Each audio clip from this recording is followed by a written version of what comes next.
Stretch out the dreams from my mind. Granny's got the scoop, let's unwind. Birds are chirping, singing their tune. Mystery of the day coming soon. Cup of tea and a buttered scone. Start the day, we're never alone. Good morning, rise and shine. Granny's here with stories so fine. Good morning, off we go. To greet the world with a happy glow. Windows open, smell the dew. Sky so wide, oh so blue. Granny's voice like honey sweet. Good news travels on our street.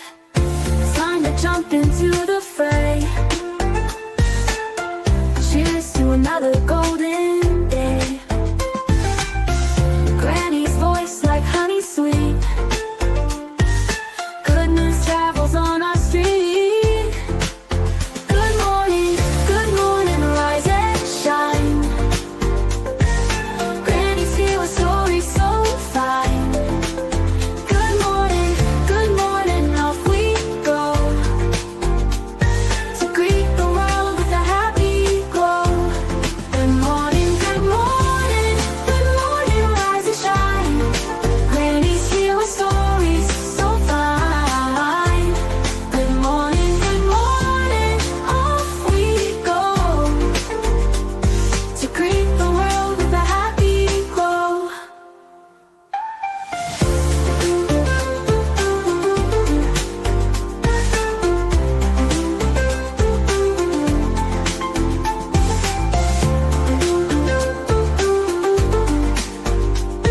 To greet the world with a happy glow.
Good morning, everybody. I hope you're having an awesome morning. Grab your coffee, your espresso, your cappuccino, your tea, whatever it is that you drink in the morning, and let's get started. So, this morning I have a really strange story. Strange and somewhat sad. So, we're just going to get right into it. I'm going to share my screen with you.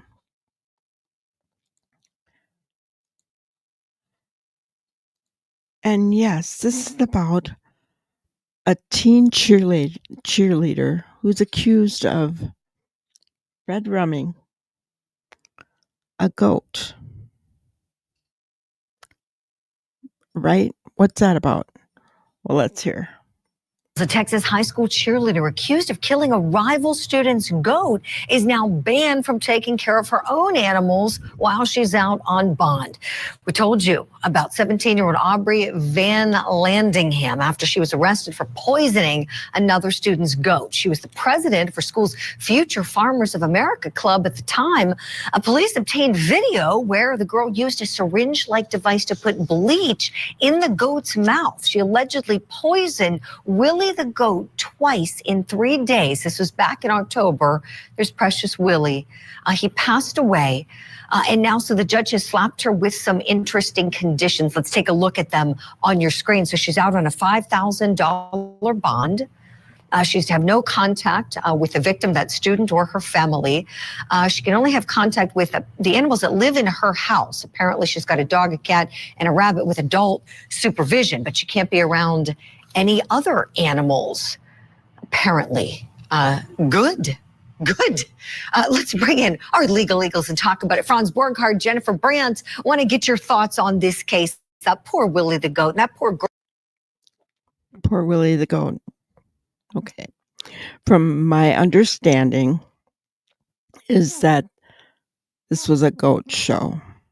Okay. This young girl, Aubrey, goes to goat shows. She has her own goat and she shows her goat, right? Just like dog shows, that kind of thing. This, she was the president of Future Farmers of America. So she's used to working with animals. She's, but she decided to harm another contestant's goat. Guys, I mean, how many serial killers, and I'm not saying Aubrey is this, but what you're going to hear in this video, I very much back. Because how many serial killers, guys, have we heard that harmed animals first? Okay, so keep that in mind as we listen to the rest of this. And again, guys, don't go off on the rails and say that Granny said Aubrey is a serial killer. I am not saying that. I am saying Aubrey needs help.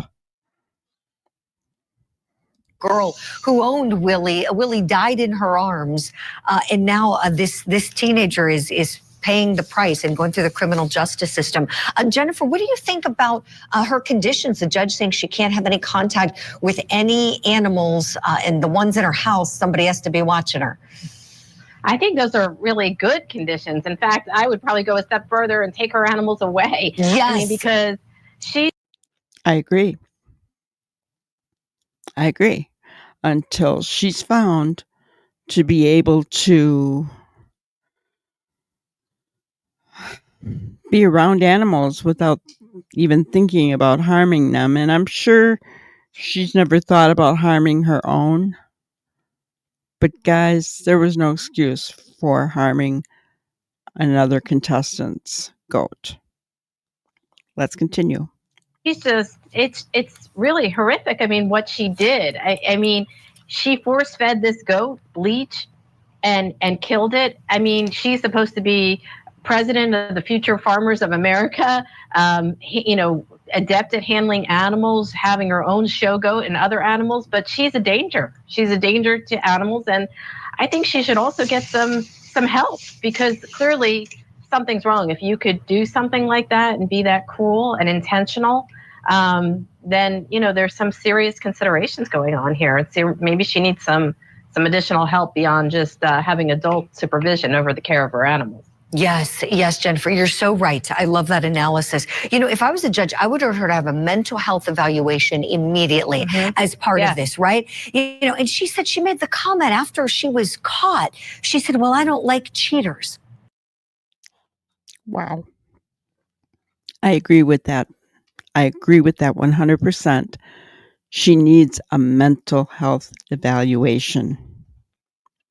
Now, her family is probably just saying, thinking not a big deal. She, for whatever reason, and maybe the person who owned the goat was cheating. I don't know.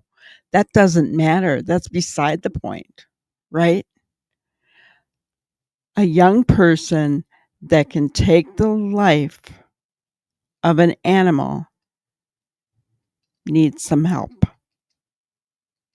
No matter what the reason for taking the life of the animal, they need some help. Now, I will say this. If an animal's in pain and not going to live, that's a totally different story. But then that should be handled by a vet, in my opinion.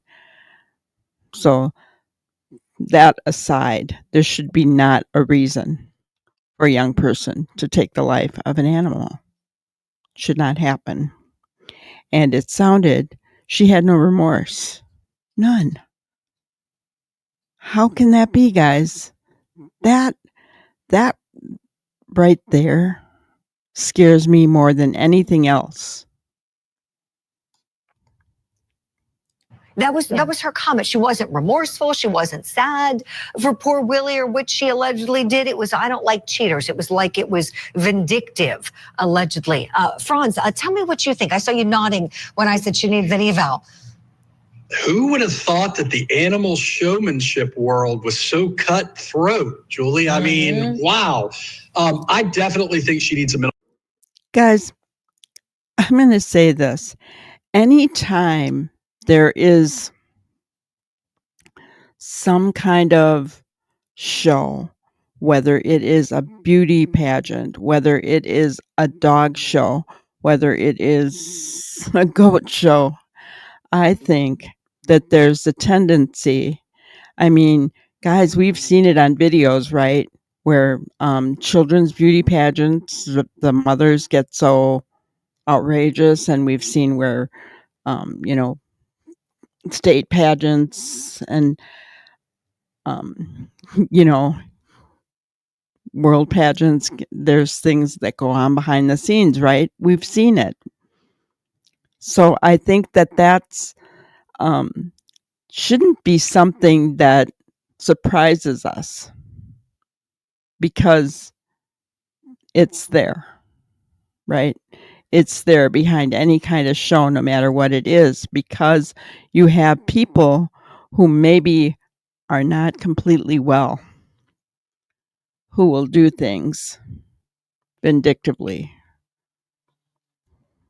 Mental health evaluation, because one, we can't lose sight of the fact that she's still a kid, right? We don't have to like what she did. There needs to be a consequence to what she did, but she's not an adult. So we get to do things in the justice system for juveniles different than we do for adults. She needs a mental health evaluation. We need to know if this was a isolated incident of just really galactically bad decision making, or if there's something else going on. If there's something else going on, we need her to maybe get some treatment for that, something else that's going on. Bottom line is the person that's willing to kill a goat to win, or to somehow take the law into their own hands, that's a red flag, right? That's a giant red flag. And look, Huge red flag, is it not? Huge. And I agree with him. She's still a kid. So there's lots of things that the judge can do differently than they can with adults, right? I believe the judge should order a mental health evaluation and make it mandatory that if that professional that they see deems that she needs further help, that she gets it. Not only that, you've got the after effects of everything. Is she lauded in the community for doing what she did? Is she receiving threats? I mean, all that can affect you mentally, right? There's all different kinds of people in this world that will either promote it and say, look at, she did a good job, or, bash her and maybe threaten to come and kill all their animals on their farm, whatever it may be, right? There are people out there who will do that. And that's all going to affect her mentally as well. So this is not something that just mentally happened to her at the time. This is ongoing, guys. This is ongoing. Look, she may be a perfectly normal human being that just made a really stupid decision. But if I'm prosecuting this, or if I'm the judge, I want to sleep better at night knowing that we've excluded some things like the mental health component. And I would not let her walk out of my courtroom until I have that evaluation. And look, as a condition of bond, they can do all sorts of things for her to be released that will get her help if that's what she really needs. Right, Franz, right. Yeah, it sounds like she does. And you're right. That's a great point. Start it now. Start it in the pre-trial. I agree. Start it now. Start it now, guys. Because how many stories have we watched? How many stories of school red rummers have we watched where they started with animals? They didn't get the help they needed. Red flags were ignored, right? The parents, the judge, the community has the opportunity right here and right now with Aubrey to help her. Because, guys, I'm not trying to convict Audrey. I'm not trying to say she's a horrible, awful, disgusting person. That's not my goal here. I've been saying this for a while. And if you watch any of my shows, any of my lives, any of my videos, you'll see that I feel that mental health in the United States, maybe even the world, is at an all-time high for being. I mean, look at everything that's going on, right? Every single mass tragedy boils down to mental health. Red flags that were missed, people not getting the help that they need, right? This is the opportunity. And I pray that Aubrey sees that she needs it. But this is an opportunity for Aubrey's parents, for the judge, the prosecutor, even the defense, and the community to get her the help that she needs now so that this doesn't escalate, guys. Because if she feels she gets away with this, then what's going to happen in school when she feels that someone cheated her, a person, an individual? Aubrey needs help now. Process for her where there is supervision, as we know. Probation services has the ability to do certain things if it's court ordered. She's facing a felony charge, maximum of 2 years confinement. Maximum if she's convicted. Arrested just on November 22nd of last year. Jennifer Brand, how do you see this case playing out when we think, at the end of all of this, discovery and everything that goes back and forth? Do you think she'll go to trial? Well, I don't know. I think there'll probably be some kind of plea deal. She is a child, as Franz pointed out. And I think the bigger issue here is, obviously, I mean, the penalties, the fines. I know the victim's family wants her punished and to pay for what she did. I think she does need to learn a lesson and possibly get some help if she's suffering mentally. But I think ultimately, it's a question of what can be crafted to really make sure that she doesn't do something like this again in the future. I think that's what we're all hoping for here. I mean, there's no doubt that she did this, but then the question is why and what can be, what can happen in the future to prevent her from doing anything more or anything more serious than this. I agree 100%. There's no question she did it. She hasn't denied it, but she needs help to prevent her from doing anything like this again, or, you heard it, more serious, right? Guys, it sounds silly in the beginning when I said teen harms a goat, right? But it's a very serious matter, right? Extremely serious. And we have to take these first opportunities seriously and get our teens, our children, the help that they need. Aubrey needs help. All right. Okay, that's all I have for today. I want to thank you guys for being here. I appreciate each and every one of you. And I want to encourage you to please like, subscribe, become a member. We have awesome members only lives where I come actually on screen. So, I encourage you to become a member. And I also encourage you to come and watch our 4 o'clock lives every day. If you're interested in the Sebastian Rogers case, we talk about him quite a bit. I also have other videos that I discuss other cases as well. So thank you guys. I appreciate each and every one of you so very much. Have a wonderful morning and an incredible day. Thank you for watching another episode of Granny's Crime Busters. We really appreciate each and every one of you. Don't forget to subscribe and like and even share the content. You can follow us on any of our other social media platforms at YouTube, Twitter, Instagram, Facebook, and TikTok. We really appreciate you guys, and you can also email us at grannyscrimebusters@gmail.com. Thank you so much, and we will see you on the next one. Thanks, guys.